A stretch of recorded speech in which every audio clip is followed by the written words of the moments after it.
Covering Boomtown tonight and how it is reshaping Central Florida politics. We're talking about redistricting, the Senate moving forward with its new map, adding our state's new congressional district. You see it right there. It's number 28. It shows right where the population is booming. Lawmakers moving forward with this map after not even considering a surprise plan submitted by the governor. News 6's Nadine Yanis reports. It's been my understanding that there's explosive growth in the Hispanic community in the Orlando counties. Central Florida's growth in the last decade is reshaping politics in this state through the redistricting process in Tallahassee. That growth bringing a new Florida seat to Washington, D.C., and the state Senate's now approved map puts that new congressional District 28 into parts of Osceola and Polk counties. I don't see quite as much growth as I do in Orlando, and I'm curious as to why that happened. The new seat was placed in Central Florida, which is the I-4 corridor, which is where the growth occurred. The Senate approving the map drawn by its redistricting committee after months of debate and keeping it as is despite Governor DeSantis in a surprise move this week throwing in a proposal of his own. This is the surprise map.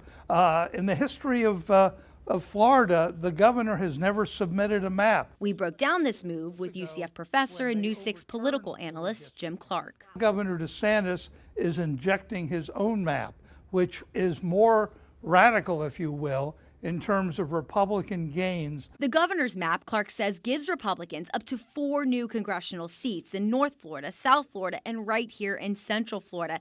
Take a look at stronghold Democratic District 10, Val Deming's seat, now extending further into northern, more conservative counties. The governor wants to have a say, and remember, this is appealing to the Republican base. Now, think about it, Nadine. The Democratic majority in Washington is less than a dozen seats.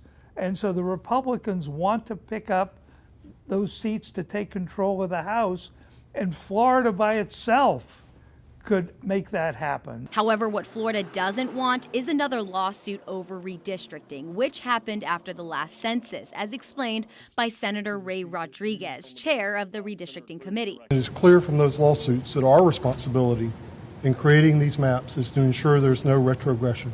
We are 100% confident that there is no retrogression with the map that we have passed off the floor today. Because of that, the Senate moved forward with their map without amending it to fit the governor's proposal. What I would say is I didn't learn of the governor's map till this week.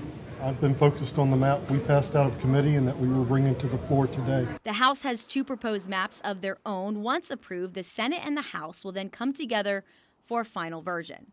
As far as the governor's response, a spokesperson for his office in a quick statement said, quote, "It's a marathon, not a sprint. The governor does have veto power." In Orlando, Nadine Yanis, Getting Results, News 6.